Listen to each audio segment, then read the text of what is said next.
श्री शिवाय नमस्तुभ्यम। कल हमने श्री शिव पुराण की तीसरी संहिता शतरुद्र संहिता प्रारंभ किया और साथ में तब हमने उसमें जाना कि शिव जी की अष्टमूर्तियों तथा अर्धनारी नर रूप का सविस्तार वर्णन, वराह कल्प में भगवान शिव जी के प्रथम अवतार से लेकर नवम ऋषभ अवतार का वर्णन, शिव जी द्वारा 10वें से लेकर 28वें योगेश्वर अवतारों का वर्णन भी हमने कल के अध्याय में जाना था। तो आज हम जो पाठ करने जा रहे हैं उसमें हम नंदीश्वर अवतार का वर्णन और भी बहुत कुछ जानेंगे। नंदीश्वर का जन्म, वर प्राप्ति, अभिषेक, विवाह वर्णन आदि सब।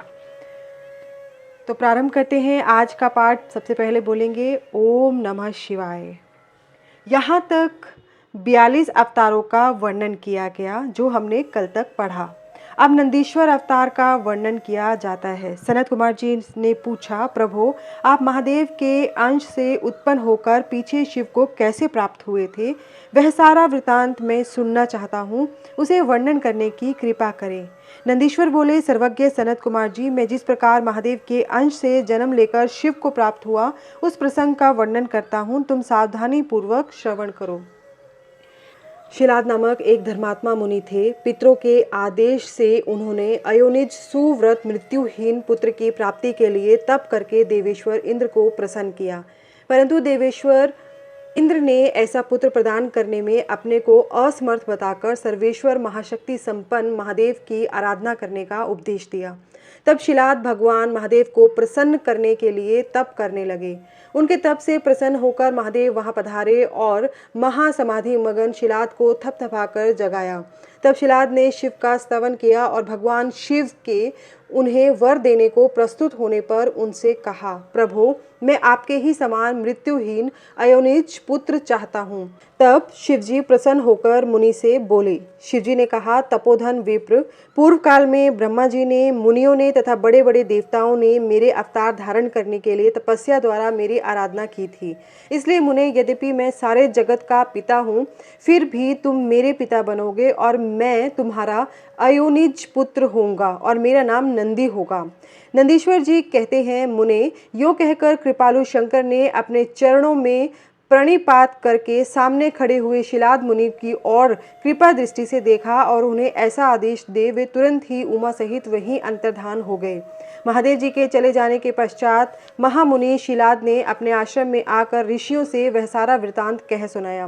कुछ दिन बीत जाने के बाद जब यज्ञवेताओं में श्रेष्ठ मेरे पिताजी यज्ञ करने के लिए यज्ञ क्षेत्र को जोत रहे थे, उसी समय मैं शंभु की आज्ञा से यज्ञ के पूर्व ही उनके शरीर से उत्पन्न हो गया। उस समय मेरे शरीर की प्रभा युगांत कालीन अग्नि के समान थी। तब सारी दिशाओं में प्रसन्नता छा गई और शिलाद मुनि की भी बड़ी प्रशंसा हुई। उधर शिलाद ने भी जब मुझ बालक को प्रलयकालीन सूर्य और अग्नि के सदृश प्रभाशाली, त्रिनेत्र, चतुर्भुज, प्रकाशमान, जटा मुकुंडधारी, त्रिशूल आदि आयुधों से युक्त सर्वथा रुद्र रूप में देखा, तब वे महान आनंद में निमग्न हो गए और मुझ प्रणम्य को नमस्कार करते हुए कहने लगे। शिलाद बोले, सुरेश्वर, चूंकि तुमने नंदी नाम से प्रकट होकर मेरा आनंद बढ़ाया है, मुझे आनंदित किया है, इसलिए मैं तुम आनंद में जगदीश्वर को नमस्कार करता हूँ। नंदीश्वर जी कहते हैं, मुने, तदनंतर जैसे निर्धन को निधि प्राप्त हो जाने से प्रसन्नता होती है, उसी प्रकार मेरी प्राप्ति से हर्षित होकर पिताजी ने महेश्वर की भली भांति वंदना की और फिर मुझे लेकर वे शीघ्र ही अपनी पर्णशाला को चल दिए। महामुने, जब मैं शिलाद की कुटिया में पहुंच गया तब मैंने अपने उस रूप का परित्याग करके मनुष्य रूप धारण कर लिया। तदनंतर शालंकायन नंदन पुत्र वत्सल शिलाद ने मेरे जात कर्म आदि सभी संस्कार संपन्न किए। फिर 5वें वर्ष में पिताजी ने मुझे सांगोपांग संपूर्ण वेदों का तथा अन्य अन्य शास्त्रों का भी अध्ययन कराया। 7वां वर्ष पूरा होने पर शिवजी की आज्ञा से मित्र और वरुण नाम के मुनि मुझे देखने के लिए पिताजी के आश्रम पर पधारे। शिलाद मुनि ने उनकी पूरी आवभगत की। जब वे दोनों महात्मा मुनीश्वर आनंद पूर्वक आसन पर विराज गए तब मेरी ओर बारंबार निहार कर बोले। मित्र और वरुण ने कहा, तात शिलाद, यद्यपि तुम्हारा पुत्र नंदी संपूर्ण शास्त्रों के अर्थों का पारगामी विद्वान है, तथापि इसकी आयु बहुत थोड़ी है। हमने बहुत तरह से विचार करके देखा, परंतु इसकी आयु 1 वर्ष से अधिक नहीं दिखती। उन विप्रवरों के यों कहने पर पुत्र वत्सल शिलाद नंदी को छाती से लिपटा कर दुखार्थ हो फूट फूट कर रोने लगे। तब पिता और पितामह को मृतक की भांति भूमि पर पड़ा हुआ देख नंदी शिवजी के चरण कमलों का स्मरण करके प्रसन्नता पूर्वक पूछने लगा, पिताजी, आपको कौन सा ऐसा दुख आ पड़ा है जिसके कारण आपका शरीर कांप रहा है और आप रो रहे हैं? आपको वह दुख कहाँ से प्राप्त हुआ? मैं इसे ठीक ठीक जानना चाहता हूँ। पिता ने कहा, बेटा, तुम्हारी अल्पायु के दुख से मैं अत्यंत दुखी हो रहा हूँ। तुम ही बताओ, मेरे इस कष्ट को कौन दूर कर सकता है? मैं उसकी शरण ग्रहण करूँगा। पुत्र बोला, पिताजी, मैं आपके सामने शपथ करता हूँ कि यह बिल्कुल सत्य बात कह रहा हूँ कि चाहे देवता, दानव, यम, काल तथा अन्य प्राणी ये सब के सब मिलकर मुझे मारना चाहे तो भी मेरी बाल्यकाल में मृत्यु नहीं होगी। अतः आप दुखी मत हो। पिता ने पूछा, मेरे प्यारे लाल, तुमने ऐसा कौन सा तप किया है अथवा तुम्हें कौन सा ऐसा ज्ञान, योग या ऐश्वर्य प्राप्त है जिसके बल पर तुम इस दारुण दुख को नष्ट कर दोगे? पुत्र ने कहा, तात, मैं न तो तप से मृत्यु को हटाऊंगा न विद्या से। मैं महादेव जी के भजन से मृत्यु को जीत लूंगा, इसके अतिरिक्त अन्य कोई उपाय नहीं है। नंदीश्वर जी कहते हैं, मुने, यो कहकर मैंने सिर झुकाकर पिताजी के चरणों में प्रणाम किया और फिर उनकी प्रदक्षिणा करके उत्तम वन की राह ली। नंदिकेश्वर कहते हैं, मुने, वन में जाकर मैंने एकांत स्थान में अपना आसन लगाया और उत्तम बुद्धि का आश्रय ले मैं उग्र तप में प्रवृत्त हुआ, जो बड़े बड़े मुनियों के लिए भी दुष्कर था। उस समय मैं नदी के पावन उत्तर तट पर सुदृढ़ रूप से ध्यान लगाकर बैठ गया और एकाग्र तथा समाहित मन से अपने हृदय कमल के मध्य भाग में 3 नेत्र, 10 भुजा तथा 5 मुख वाले शांति स्वरूप देवादिदेव सदाशिव का ध्यान करके रुद्र मंत्र का जप करने लगा। तब उस जप में मुझे तल्लीन देखकर चंद्रार्ध भूषण परमेश्वर महादेव प्रसन्न हो गए और उमा सहित वहां पधार कर प्रेम पूर्वक बोले। शिवजी ने कहा, शिलाद नंदन, तुमने बड़ा उत्तम तप किया है। तुम्हारी इस तपस्या से संतुष्ट होकर मैं तुम्हें वर देने के लिए आया हूँ। तुम्हारे मन में जो अभीष्ट हो वह मांग लो।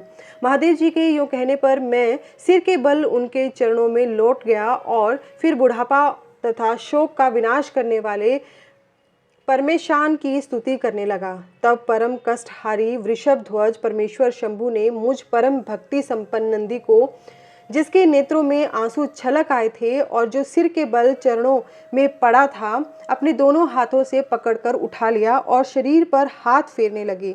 फिर वे जगदीश्वर गणाध्यक्षों तथा हिमाचल कुमारी पार्वती देवी की ओर दृष्टिपात करके मुझे कृपा दृष्टि से देखते हुए यों कहने लगे, वत्स नंदी, उन दोनों विप्रों को तो मैंने ही भेजा था। महाप्राज्ञ, तुम्हें मृत्यु का भय कहाँ? तुम तो मेरे ही समान हो, इसमें तनिक भी संशय नहीं है। तुम अमर, अजर, दुख रहित, अव्यय और अक्षय होकर सदा गणनायक बने रहोगे तथा पिता और सुहृद वर्ग सहित मेरे परिजन होगे।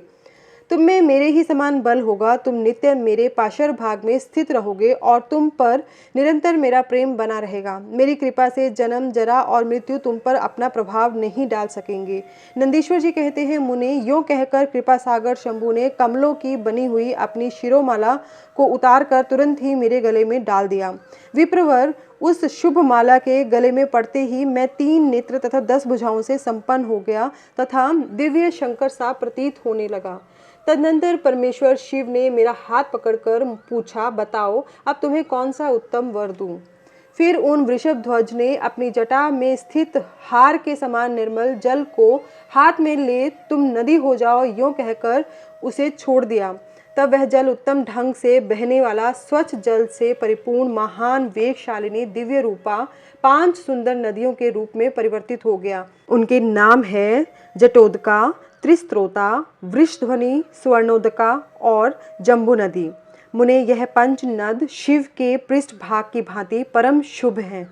महेश्वर के निकट इसका नाम लेने से यह परम पावन हो जाता है। जो मनुष्य 5 नद पर जाकर स्नान और जप करके परमेश्वर शिव का पूजन करता है वह शिव सायुज्य को प्राप्त होता है, इसमें संशय नहीं है।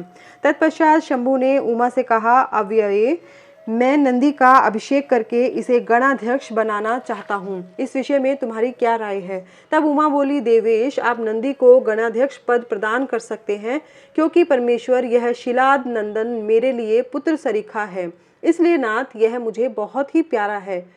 तदनंतर भक्त वत्सल भगवान शंकर ने अपने अतुल बलशाली गणों को बुलाकर उनसे कहा, शिवजी बोले, गणनायकों, तुम सब लोग मेरी एक आज्ञा का पालन करो। यह मेरा प्रिय पुत्र नंदीश्वर सभी गणनायकों का अध्यक्ष और गणों का नेता है, इसलिए तुम सब लोग मिलकर इसका मेरे गणों के अधिपति पद पर प्रेम पूर्वक अभिषेक करो। आज से यह नंदीश्वर तुम लोगों का स्वामी होगा। नंदीश्वर जी कहते हैं, मुने, शंकर जी के इस कथन पर सभी गणनायकों ने एवं अस्तु कहकर उसे स्वीकार किया और वे सब सामग्री जुटाने में लग गए। फिर सब देवताओं और मुनियों ने मिलकर मेरा अभिषेक किया। तदनंतर मरुतों की मनोहारिणी दिव्य कन्या सुयशा से मेरा विवाह करवा दिया। उस समय मुझे बहुत सी दिव्य वस्तुएं मिली। महामुने, इस प्रकार विवाह करके मैंने अपनी उस पत्नी के साथ शंभु, शिवा, ब्रह्मा और श्रीहरि के चरणों में प्रणाम किया। तब त्रिलोकेश्वर भक्त वत्सल भगवान शिव पत्नी सहित मुझसे परम प्रेम पूर्वक बोले। ईश्वर ने कहा, सतपुत्र, यह तुम्हारी प्रिया सुयशा और तुम मेरी बात सुनो। तुम मुझे परम प्रिय हो, अतः मैं स्नेह पूर्वक तुम्हें मनोवांछित वर प्रदान करूंगा। गणेश्वर, नंदीश, देवी पार्वती सहित मैं तुम पर सदा संतुष्ट हूँ, इसलिए वत्स तुम मेरा उत्तम वचन श्रवण करो। तुम मेरे अटूट प्रेमी, विशिष्ट, परम ऐश्वर्य संपन्न, महायोगी, महान धनुर्धारी, अजय, सबको जीतने वाले महाबली तथा सदा पूज्य होगे। जहाँ मैं रहूँगा वहाँ तुम्हारी स्थिति होगी और जहाँ तुम रहोगे वहाँ मैं उपस्थित रहूँगा। यही दशा तुम्हारे पिता और पितामह की भी होगी। पुत्र, तुम्हारे ये महाबली पिता परम ऐश्वर्यशाली मेरे भक्त और गणाध्यक्ष होंगे। वत्स, ये ही नियम तुम्हारे पितामह पर भी लागू होंगे। अंत में तुम सब लोग मुझसे वरदान प्राप्त करके मेरा सानिध्य प्राप्त करोगे। नंदीश्वर जी कहते हैं, मुने, तत्पश्चात महाभागा उमा देवी वर देने के लिए उत्सुक हो मुझ नंदी से बोली, बेटा, तू मुझसे भी वर मांग ले, मैं तेरी सारी अभिष्ट कामनाओं को पूर्ण कर दूंगी। तब देवी के उस वचन को सुनकर मैंने हाथ जोड़कर कहा, देवी, आपके चरणों में मेरी सदा उत्तम भक्ति बनी रहे। मेरी याचना सुनकर देवी ने कहा, एवं अस्तु, ऐसा ही होगा। फिर शिवा नंदी की प्रियतमा पत्नी सुयशा से बोली। देवी ने कहा, वत्से, तुम भी अपना अभीष्ट वर ग्रहण करो। तुम्हारे 3 नेत्र होंगे, तुम जन्म बंधन से छूट जाओगे और पुत्र पोत्रों से संपन्न रहोगे तथा तुम्हारी मुझ में और अपने स्वामी में अटल भक्ति बनी रहेगी। नंदीश्वर जी कहते हैं, मुने, तदनंतर शिव जी की आज्ञा से परम प्रसन्न हुए ब्रह्मा, विष्णु तथा समस्त देवगणों ने भी प्रेम पूर्वक हम दोनों को वरदान दिए। तत्पश्चात परमेश्वर शिव कुटुंब सहित मुझे अपनाकर तथा उमा सहित वृषभ पर आरूढ़ हो संबंधियों एवं बांधवों के साथ अपने निवास स्थान को चले गए। तब वहां उपस्थित विष्णु आदि समस्त देवता मेरी प्रशंसा तथा शिव शिवा की स्तुति करते हुए अपने अपने धाम को चल दिए। वत्स, इस प्रकार मैंने तुमसे अपने अवतार का वर्णन किया। महामुने, यह मनुष्यों के लिए सदा आनंददायक और शिव भक्ति का वर्धक है। जो श्रद्धालु मानव भक्ति भावी चित्त से मुझ नंदी के इस जन्म, वर प्राप्ति, अभिषेक और विवाह के वृतांत को सुनेगा अथवा दूसरों को सुनाएगा तथा पढ़ेगा या दूसरों को पढ़ाएगा, वह इस लोक में संपूर्ण सुखों को भोग कर अंत में परम गति को प्राप्त होगा। तदनंतर भगवान शंकर के भैरवावतार का वर्णन करके नंदीश्वर ने कहा, महामुने, परमेश्वर शिव उत्तमोत्तम लीलाएं रचने वाले तथा सत्पुरुषों के प्रेमी है। उन्होंने मार्गशीर्ष मास के कृष्ण पक्ष की अष्टमी को भैरव रूप से अवतार लिया था। इसलिए जो मनुष्य मार्गशीर्ष मास की कृष्ण अष्टमी को काल भैरव के सम्निक्त उपवास करके रात्रि में जागरण करता है, वह समस्त पापों से मुक्त हो जाता है। जो मनुष्य अन्यत्र भी भक्ति पूर्वक जागरण सहित इस व्रत का अनुष्ठान करेगा, वह भी महापापों से मुक्त होकर सद्गति को प्राप्त हो जाएगा। प्राणियों के लाखों जन्मों में किए हुए जो पाप हैं, वे सब के सब काल भैरव के दर्शन से निर्मल हो जाते हैं। जो मूर्ख काल भैरव के भक्तों का अनिष्ट करता है, वह इस जन्म में दुख भोगकर पुनः दुर्गति को प्राप्त होता है। जो लोग विश्वनाथ के तो भक्त हैं परंतु काल भैरव की भक्ति नहीं करते, उन्हें महान दुख की प्राप्ति होती है। काशी में तो इसका विशेष प्रभाव पड़ता है। जो मनुष्य वाराणसी में निवास करके काल भैरव का भजन नहीं करता, उसके पाप शुक्ल पक्ष के चंद्रमा की भांति बढ़ते रहते हैं। जो काशी में प्रत्येक भोमवार की कृष्णाष्टमी के दिन काल राज का भजन पूजन नहीं करता, उसका पुण्य कृष्ण पक्ष के चंद्रमा के समान क्षीण हो जाता है। तदनंतर नंदीश्वर ने वीरभद्र तथा शर्भावतार का वृतांत सुनाकर कहा, ब्रह्मपुत्र, भगवान शिव जिस प्रकार प्रसन्न होकर विश्वानर मुनि के घर अवतीर्ण हुए थे, शशि मौलिक के उस चरित्र को तुम प्रेम पूर्वक श्रवण करो। उस समय वे तेज की निधि अग्नि रूप सर्वात्मा परम प्रभु शिव अग्निलोक के अधिपति रूप से गृहपति नाम से अवतीर्ण हुए थे। पूर्व काल की बात है, नर्मदा के रमणीय तट पर नर्मपुर नामक का एक नगर था।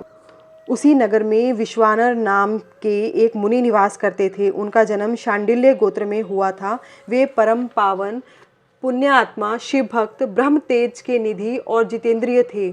ब्रह्मचर्य आश्रम में उनकी बड़ी निष्ठा थी। वे सदा ब्रह्म यज्ञ में तत्पर रहते थे। फिर उन्होंने शुचिष्मति नाम की एक सद्गुणवती कन्या से विवाह कर लिया और वे ब्राह्मणोचित कर्म करते हुए देवता तथा पितरों को प्रिय लगने वाला जीवन बिताने लगे। इस प्रकार जब बहुत सी समय व्यतीत हो गया, तब उन ब्राह्मण की भार्या शुचिष्मति, जो उत्तम व्रत का पालन करने वाली थी, अपने पति से बोली, प्राणनाथ, स्त्रियों के योग्य जितने आनंदप्रद भोग हैं, उन सबको मैं आपकी कृपा से आपके साथ रहकर भोग लिया, परंतु नाथ, मेरे हृदय में एक लालसा चिरकाल से वर्तमान है और वह गृहस्थों के लिए उचित भी है। उसे आप पूर्ण करने की कृपा करें। स्वामीन, यदि मैं वर पाने योग्य हूँ और आप मुझे वर देना चाहते हैं, तो मुझे महेश्वर सरीखा पुत्र प्रदान कीजिए। इसके अतिरिक्त मैं दूसरा वर नहीं चाहती।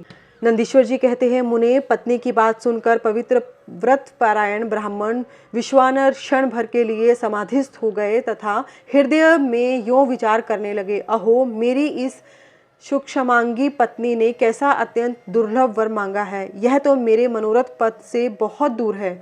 अच्छा, शिवजी तो सब कुछ करने में समर्थ हैं। ऐसा प्रतीत होता है मानो उन शंभु ने ही इसके मुख में बैठकर वाणी रूप से मेरी से ऐसी बात बोली है, अन्यथा दूसरा कौन ऐसा करने में समर्थ हो सकता है। तदनंतर वे एक पत्नी व्रती मुनि विश्वानर पत्नी को आश्वासन देकर वाराणसी में गए और घोर तप के द्वारा भगवान शिव के वीरेश लिंग की आराधना करने लगे।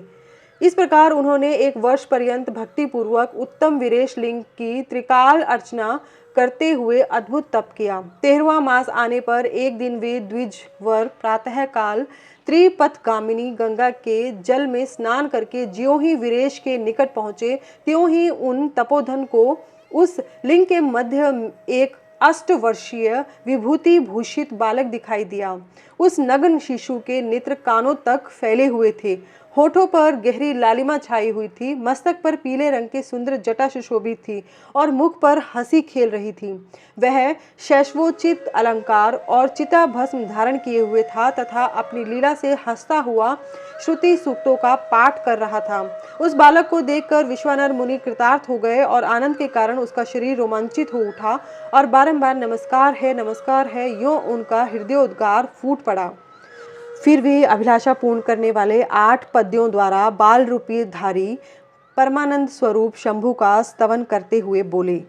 विश्वानर ने कहा, भगवान, आप ही एकमात्र अद्वितीय ब्रह्म हैं। यह सारा जगत आपका ही स्वरूप है। यहाँ अनेक कुछ भी नहीं है। यह बिल्कुल सत्य है कि एकमात्र रुद्र के अतिरिक्त दूसरे किसी की सत्ता नहीं है। इसलिए मैं आप महेश की शरण ग्रहण करता हूँ। शंभो, आप ही सबके कर्ता हर्ता हैं तथा जैसे आत्म धर्म एक होते हुए भी अनेक रूप से दिखता है, उसी प्रकार आप भी एक रूप होकर नाना रूपों में व्याप्त हैं। फिर भी आप रूप रहित हैं, इसलिए आप ईश्वर के अतिरिक्त मैं किसी दूसरे की शरण नहीं ले सकता।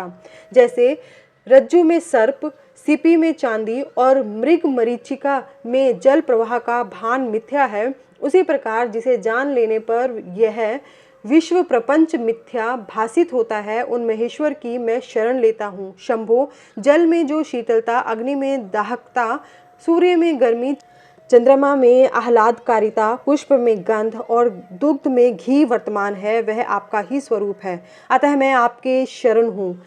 आप कान रहित होकर शब्द सुनते हैं, नासिका विहीन होकर सूंघते हैं, पैर न होने पर भी दूर तक चले जाते हैं, नेत्रहीन होकर भी सब कुछ देखते हैं और जीवा रहित होकर भी समस्त रसों के ज्ञाता हैं। भला आपको सम्यक रूप से कौन जान सकता है। इसलिए मैं आपकी शरण में जाता हूँ। ईश आपके रहस्य को न तो साक्षात वेद ही जानता है, न विष्णु, न अखिल विश्व के विधाता ब्रह्मा, न योगेंद्र, न इंद्र, आदि प्रधान देवताओं को ही इसका पता है, परंतु आपका भक्त उसे जान लेता है, अतः मैं आपकी शरण ग्रहण करता हूँ।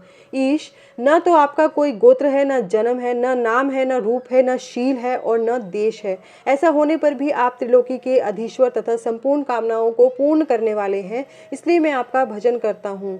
स्मरारे, आप सर्व स्वरूप हैं, यह सारा विश्व प्रपंच आपसे ही प्रकट हुआ है। आप गौरी के प्राणनाथ, दिगंबर तथा परम शांत हैं।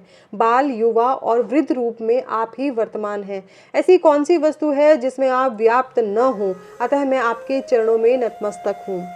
नंदीश्वर कहते हैं, मुने, यो स्तुति करके विप्रवर विश्वानर हाथ जोड़कर भूमि पर गिरना ही चाहते थे, तब तक संपूर्ण वृद्धों के भी वृद्ध बाल रूपधारी शिव परम हर्षित होकर उन भूदेव से बोले। बाल रूपी शिव ने कहा, मुनि श्रेष्ठ विश्वानर, तुमने आज मुझे संतुष्ट कर दिया है। भूदेव, मेरा मन परम प्रसन्न हो गया है, अतः अब तुम वर मांग लो।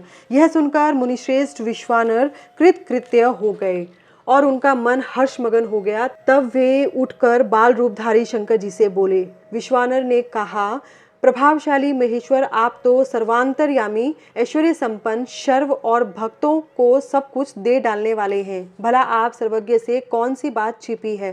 फिर भी आप मुझे दीनता प्रकट करने वाली याज्ञा के प्रति आकृष्ट होने के लिए क्यों कह रहे हैं? महेशान, ऐसा जानकर आपकी ऐसी इच्छा हो वैसा कीजिए।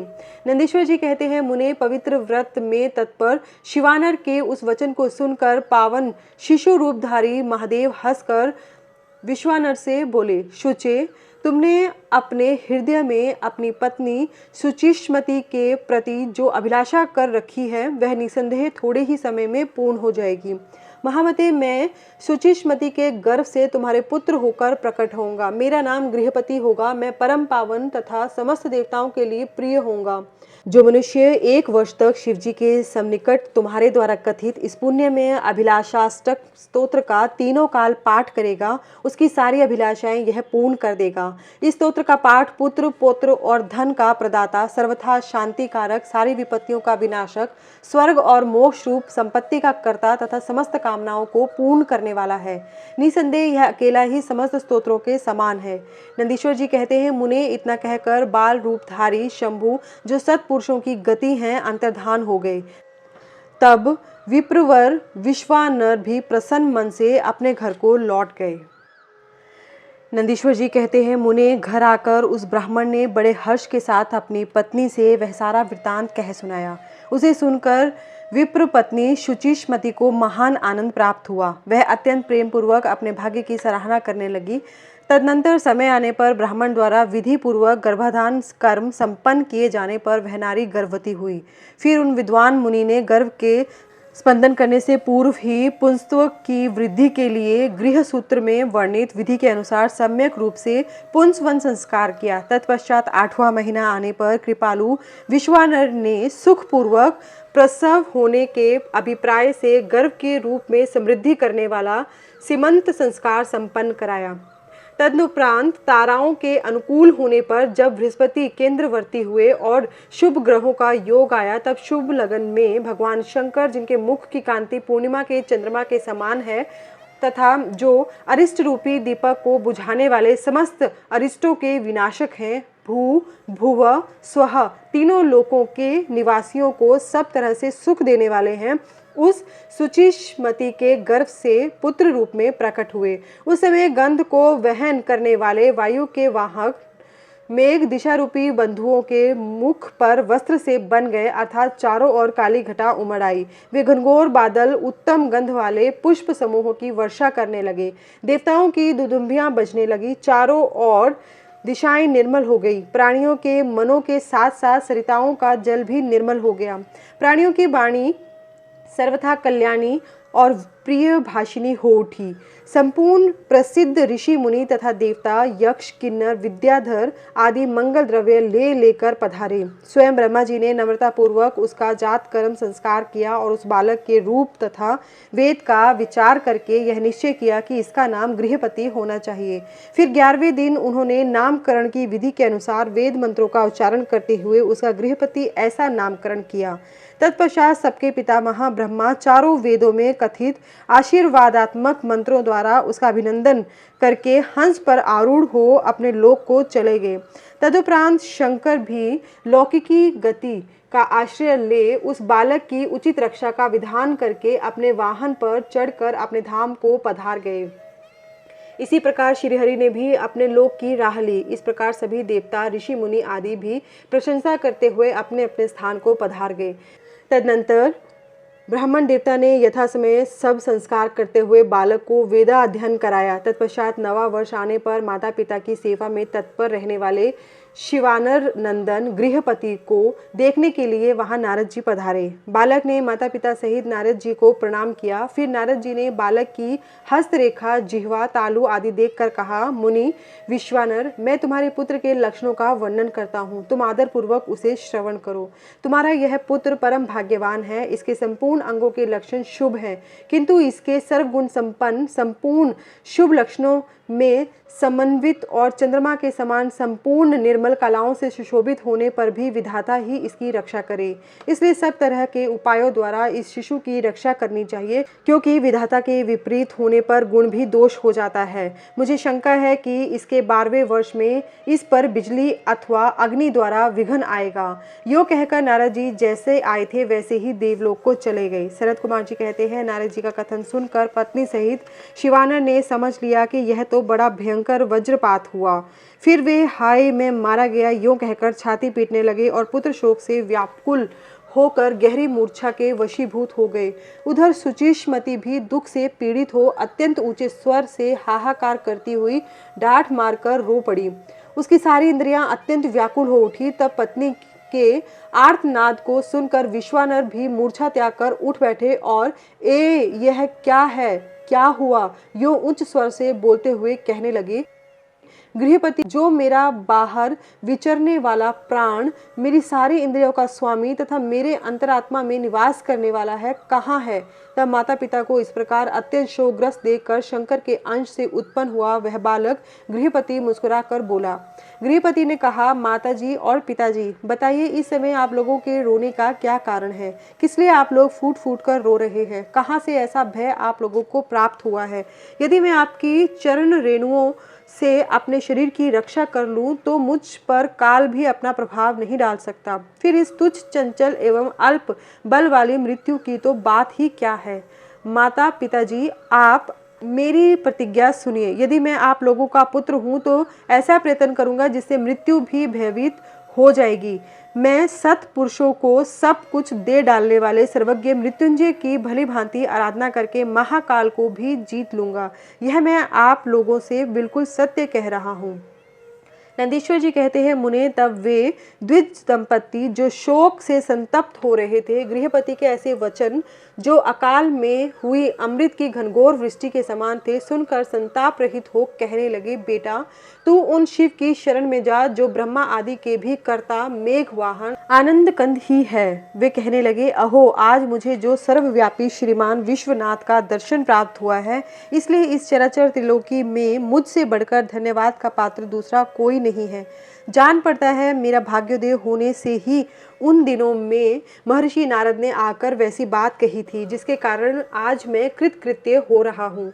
नंदीश्वर जी कहते हैं, मुने इस प्रकार आनंदामृत रूपी रसों द्वारा पारण करके गृहपति ने शुभ दिन में सर्वहितकारी शिवलिंग की स्थापना की और पवित्र गंगा जल से भरे हुए 108 कलशों द्वारा शिवजी को स्नान कराकर ऐसे घोर नियमों को स्वीकार किया जो अकृतात्मा पुरुषों के लिए दुष्कर थे। नारद जी इस प्रकार एकमात्र शिव में मन लगाकर तपस्या करते हुए उस महात्मा गृहपति की आयु का 1 वर्ष व्यतीत हो गया। तब जन्म से 12वां वर्ष आने पर नारद जी के कहे हुए उस वचन को सत्य सा करते हुए वज्रधारी इंद्र उनके निकट पधारे और बोले, विप्रवर, मैं इंद्र हूँ और तुम्हारे शुभ व्रत से प्रसन्न होकर आया हूँ। अब तुम वर मांगो, मैं तुम्हारी मनोवांछा पूर्ण कर दूंगा। तब गृहपति ने कहा, मघवन, मैं जानता हूँ आप वज्रधारी इंद्र हैं, परंतु वृत्रशत्रो मैं आपसे वर याचना करना नहीं चाहता। मेरे वरदायक तो शंकर जी ही होंगे। इंद्र बोले, शिशो, शंकर मुझसे भिन्न थोड़े ही हैं। अरे मैं देवराज हूँ, अतः तुम अपनी मूर्खता का परित्याग करके वर मांग लो, देर मत करो। गृहपति ने कहा, पाक शासक, आप अहल्या का सतीत्व नष्ट करने वाले दुराचारी पर्वत शत्रु ही है ना।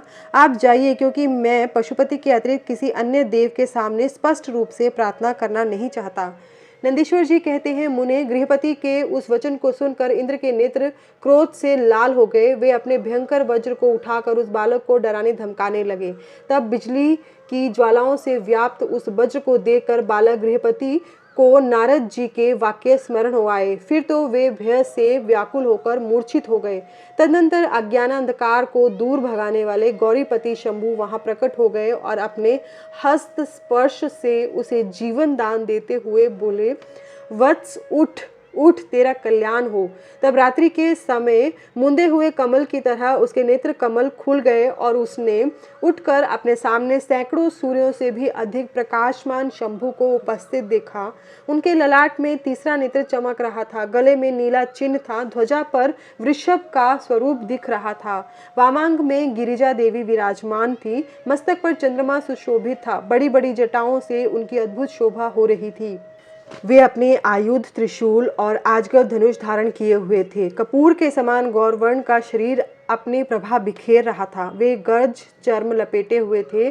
उन्हें देखकर शास्त्र कथित लक्षणों तथा गुरु वचनों से जब गृहपति ने समझ लिया कि ये महादेव ही हैं, तब हर्ष के मारे उनके नेत्रों में आंसू छलक आए, गला रुद्ध गया और शरीर रोमांचित हो उठा। वे क्षण भर तक अपने आप को भूलकर चित्रकूट एवं त्रिपुत्रक पर्वत की भांति निश्चल खड़े रह गए। जब वे स्तवन करने, नमस्कार करने अथवा कुछ भी कहने में समर्थ न हो सके, तब शिवजी मुस्कुराकर बोले। शिवजी ने कहा, गृहपति, जान पड़ता है तुम वज्रधारी इंद्र से डर गए हो। वत्स, तुम भयभीत मत हो, क्योंकि मेरे भक्त पर इंद्र और वज्र की कौन कहे। यमराज भी अपना प्रभाव नहीं डाल सकते। यह तो मैंने तुम्हारी परीक्षा ली है और मैंने ही तुम्हें इंद्र रूप धारण करके डराया है। भद्र, अब मैं तुम्हें वर देता हूँ। आज से तुम अग्निपद के भागी होगे। तुम समस्त देवताओं के लिए वरदाता बनोगे। अग्नि, तुम समस्त प्राणियों के अंदर जठराग्नि रूप से विचरण करोगे। तुम्हें दिक्पाल रूप से धर्मराज और इंद्र के मध्य में राज्य की प्राप्ति होगी। तुम्हारे द्वारा स्थापित यह शिवलिंग तुम्हारे नाम पर अग्निश्वर नाम से प्रसिद्ध होगा। यह सब प्रकार के तेजों की वृद्धि करने वाला होगा। जो लोग इस अग्निश्वर लिंग के भक्त होंगे, उन्हें बिजली और अग्नि का भय नहीं रह जाएगा। अग्निमांद्य नामक रोग नहीं होगा और न कभी उनकी अकाल मृत्यु ही होगी। काशीपुरी में स्थित संपूर्ण समृद्धियों के प्रदाता अग्निश्वर की भली भांति अर्चना करने वाला भक्त यदि प्रारब्धवश किसी अन्य स्थान में भी मृत्यु को प्राप्त होगा, तो भी वह वहिनल लोक में प्रतिष्ठित होगा। नंदीश्वर जी कहते हैं, मुने, यो कहकर शिवजी ने गृहपति के बंधुओं को बुलाकर उनके माता पिता के सामने उस अग्नि का दिक्पति पद पर अभिषेक कर दिया और स्वयं उसी लिंग में समा गए। तात, इस प्रकार मैंने तुमसे परमात्मा शंकर के गृहपति नामक अगण्य अवतार का, जो दुष्टों को पीड़ित करने वाला है, वर्णन कर दिया। जो सुदृढ़ पराक्रमी जितेंद्रिय पुरुष अथवा सत्व संपन्न स्त्रियां अग्नि प्रवेश कर जाती हैं, वे सबके सब अग्नि सरीखे तेजस्वी होते हैं। इसी प्रकार जो ब्राह्मण अग्निहोत्र परायण, ब्रह्मचारी तथा पंचा अग्नि का सेवन करने वाले हैं, वे अग्नि के समान वर्चस्वी होकर अग्नि लोक में विचरते हैं। जो शीत काल में शीत निवारण के निमित्त बोझ की बोझ लकड़ियां दान करता है अथवा जो अग्नि की इष्टि करता है, वह अग्नि के सन्निकट निवास करता है। जो श्रद्धापूर्वक किसी अनाथ मृतक का अग्नि संस्कार कर देता है अथवा स्वयं शक्ति न होने पर दूसरे को प्रेरित करता है, वह अग्नि लोक में प्रशंसित होता है। द्विजातियों के लिए परम कल्याणकारक एक अग्नि ही है। वही निश्चित रूप से गुरु, देवता, व्रत, तीर्थ अथवा सब कुछ है। जितनी अपावन वस्तुएं हैं, वे सब अग्नि का संसर्ग होने से उसी क्षण पावन हो जाती हैं। इसलिए अग्नि को पावक कहा जाता है। यह शंभु की प्रत्यक्ष तेजोमयी दहनात्मिका मूर्ति है, जो सृष्टि रचने वाली, पालन करने वाली, संहार करने वाली है। भला इसके बाद कौन सी वस्तु दृष्टिगोचर हो सकती है। इसके द्वारा भक्षण किए हुए धूप, दीप, नैवेद्य, दूध, दही, घी और खांड आदि का देवगण स्वर्ग में सेवन करते हैं।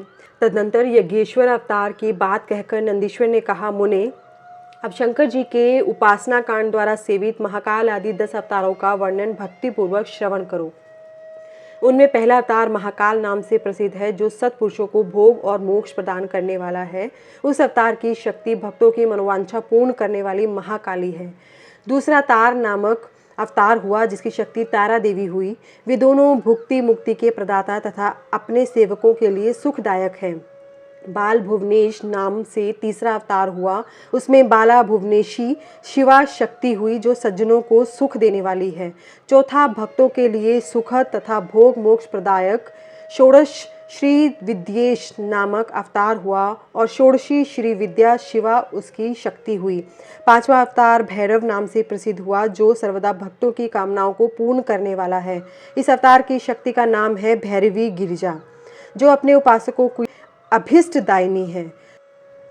छठा शिव अवतार छिन्न मस्तक नाम से कहा जाता है और भक्त काम प्रदा गिरिजा का नाम छिन्न मस्ता है। संपूर्ण मनोरथों के दाता शंभु का सातवां अवतार धूमवान नाम से विख्यात हुआ। उस अवतार में श्रेष्ठ उपासकों की लालसा पूर्ण करने वाली शिवा धूमावती हुई। शिवजी का आठवां सुखदायक अवतार बगलामुख है, उसकी शक्ति महान आनंददायिनी बगलामुखी नाम से विख्यात हुई। नवा शिवावतार मातंग नाम से कहा जाता है। उस समय संपूर्ण अभिलाषाओं को पूर्ण करने वाली शर्वाणी मातंगी हुई। शंभु के भुक्ति मुक्ति रूप फल प्रदान करने वाले 10वें अवतार का नाम कमल है, जिसमें अपने भक्तों का सर्वदा पालन करने वाली गिरिजा कमला कहलाई। ये ही शिवजी के 10 अवतार हैं। ये सबके सब भक्तों तथा सत्पुरुषों के लिए सुखदायक तथा भोग मोक्ष के प्रदाता हैं। जो लोग महात्मा शंकर के इन 10 अवतारों की निर्विकार भाव से सेवा करते हैं, उन्हें ये नित्य नाना प्रकार के सुख देते रहते हैं। मुने, इस प्रकार मैंने 10 अवतारों का महात्म्य वर्णन कर दिया। तंत्र शास्त्र में यों यह सर्व कामप्रद बतलाया गया है। मुने, इन शक्तियों की भी अद्भुत महिमा है। तंत्र आदि शास्त्रों में इस महिमा का सर्व कामप्रद रूप से वर्णन किया गया है। ये नित्य दुष्टों को दंड देने वाली और ब्रह्म तेज की विशेष रूप से वृद्धि करने वाली है। ब्राह्मण, इस प्रकार मैंने तुमसे महेश्वर के महाकाल आदि 10 शुभ अवतारों का शक्ति सहित वर्णन कर दिया। जो मनुष्य समस्त शिव पर्वों के अवसर पर इस परम पावन कथा का भक्ति पूर्वक पाठ करता है, वह शिवजी का परम प्यारा हो जाता है। इस आख्यान का पाठ करने से ब्राह्मण के ब्रह्म तेज की वृद्धि होती है, क्षत्रिय विजय लाभ करता है, वैश्य धनपति हो जाता है और शूद्र को सुख की प्राप्ति होती है। स्वधर्म परायण शिव भक्तों को यह चरित सुनने से सुख प्राप्त होता है और उसकी शिव भक्ति विशेष रूप से बढ़ जाती है। मुने, अब मैं शंकर जी के 11 श्रेष्ठ अवतारों का वर्णन करता हूँ, सुनो। उन्हें श्रवण करने से असत्य आदि जनित बाधा पीड़ा नहीं पहुंचा सकती। पूर्व काल की बात है, एक बार इंद्र आदि समस्त देवता दैत्यों से पराजित हो गए। तब वे भयभीत हो अपनी पुरी अमरावती को छोड़कर भाग खड़े हुए। यूं दैत्यों द्वारा अत्यंत पीड़ित हुए वे सभी देवता कश्यप जी के पास गए। वहां उन्होंने परम व्याकुलता पूर्वक हाथ जोड़कर एवं मस्तक झुकाकर उनके चरणों में अभिवादन किया और उनका भली भांति स्तवन करके आदर पूर्वक अपने आने का कारण प्रकट किया तथा दैत्य द्वारा पराजित होने से उत्पन्न हुई उनके सारे दुखों को कह सुनाया। तात तब उनके पिता कश्यप जी देवताओं की उस कष्ट कहानी को सुनकर अधिक दुखी नहीं हुए, क्योंकि उनकी बुद्धि शिवजी में आसक्त थी। मुने, उन शांत बुद्धि मुनि ने धैर्य धारण करके देवताओं को आश्वासन दिया और स्वयं परम हर्षपूर्वक विश्वनाथपुरी काशी को चल पड़े। वहां पहुंचकर उन्होंने गंगा जी के जल में स्नान करके अपना नित्य नियम पूरा किया और फिर आदर पूर्वक उमा सहित सर्वेश्वर भगवान विश्वनाथ की भली भांति अर्चना की। तदनंतर शंभु दर्शन के उद्देश्य से एक शिवलिंग की स्थापना करके वे देवताओं के हितार्थ परम प्रसन्नता पूर्वक घोर तप करने लगे। मुनि, शिवजी के चरण कमलों में आसक्त मन वाले धैर्यशाली मुनिवर कश्यप को जब यों तप करते हुए बहुत अधिक समय व्यतीत हो गया, तब सत्पुरुषों के गति स्वरूप भगवान शंकर अपने चरणों में तल्लीन मन वाले कश्यप ऋषि को वर देने के लिए वहां प्रकट हुए। भक्तवत्सल महेश्वर प्रसन्न तो थे ही, अतः वे अपने भक्त मुनिवर कश्यप से बोले, वर मांगो। उन महेश्वर को देखते ही प्रसन्न बुद्धि वाले देवताओं के पिता कश्यप जी हर्षमगन हो गए और हाथ जोड़कर उनके चरणों में नमस्कार करके स्तुति करते हुए यूं बोले, महेश्वर, मैं सर्वथा आपका शरणागत हूँ। स्वामीन, देवताओं के दुख का विनाश करके मेरी अभिलाषा पूर्ण कीजिए। देवेश, मैं पुत्रों के दुख से विशेष दुखी हूँ, अतः ईश मुझे सुखी कीजिए, क्योंकि आप देवताओं के सहायक हैं। नाथ, महाबली दैत्यों ने देवताओं और यक्षों को पराजित कर दिया है, इसलिए शंभो आप मेरे पुत्र रूप से प्रकट होकर देवताओं के लिए आनंददाता बनिए। नंदीश्वर जी कहते हैं, मुने कश्यप जी के ऐसा कहने पर सर्वेश्वर भगवान शंकर उनसे तथेति ऐसा ही होगा यूं कहकर उनके सामने वहीं अंतर्धान हो गए। तब कश्यप भी महान आनंद के साथ तुरंत ही अपने स्थान को लौट गए। वहां उन्होंने वह सारा वृतांत आदर पूर्वक देवताओं से कह सुनाया। तदनंतर भगवान शंकर अपना वचन सत्य करने के लिए कश्यप द्वारा सुरभि के पेट से 11 रूप धारण करके प्रकट हुए। उस समय महान उत्सव मनाया गया, सारा जगत शिवमय हो गया। कश्यप मुनि के साथ साथ सभी देवता हर्ष विभोर हो गए। उनके नाम रखे गए कपाली, पिंगल, भीम, विरूपाक्ष, विलोहित, शास्ता, अजपाद, अहिर, बुधन्य, शंभु, चंड तथा भव। ये 11 रुद्र सुरभि के पुत्र कहलाते हैं। ये सुख के आवास स्थान है तथा देवताओं की कार्य सिद्धि के लिए शिव रूप से उत्पन्न हुए। ये कश्यप नंदन वीरवर रुद्र महान बल पराक्रम संपन्न थे। इन्होंने संग्राम में देवताओं की सहायता करके दैत्यों का संहार कर डाला। इन्हीं रुद्रों की कृपा से इंद्र आदि देवगण दैत्यों को जीतकर निर्भय हो गए। उनका मन स्वस्थ हो गया और वे अपना अपना राज्य कार्य संभालने लगे। अब भी शिव स्वरूपधारी वे सभी महारुद्र देवताओं की रक्षा के लिए सदा स्वर्ग में विराजमान रहते हैं। तात, इस प्रकार मैंने तुमसे शंकर जी के 11 रुद्र अवतारों का वर्णन कर दिया। ये सभी समस्त लोकों के लिए सुखदायक हैं। यह निर्मल आख्यान संपूर्ण पापों का विनाशक, यश, धन और आयु का प्रदाता तथा संपूर्ण मनोरथों को पूर्ण करने वाला है। नंदीश्वर जी कहते हैं, महामुने, अब तुम शंभु के एक दूसरे चरित्र को, जिसमें शंकर जी धर्म के लिए दुर्वासा होकर प्रकट हुए थे, प्रेम पूर्वक श्रवण करो। अनसुया के पति ब्रह्मवेता तपस्वी अत्रि ने ब्रह्मा जी के निर्देशानुसार पत्नी सहित ऋक्षकुल पर्वत पर जाकर पुत्र कामना से घोर तप किया। उनके तप से प्रसन्न होकर ब्रह्मा, विष्णु और महेश तीनों उनके आश्रम पर गए। उन्होंने कहा कि हम तीनों संसार के ईश्वर हैं। हमारे अंश से तुम्हारे 3 पुत्र होंगे जो त्रिलोकी में विख्यात तथा माता पिता का यश बढ़ाने वाले होंगे। यो कहकर वे चले गए। ब्रह्मा जी के अंश से चंद्रमा हुए, जो देवताओं के समुद्र में डाले जाने पर समुद्र से प्रकट हुए थे।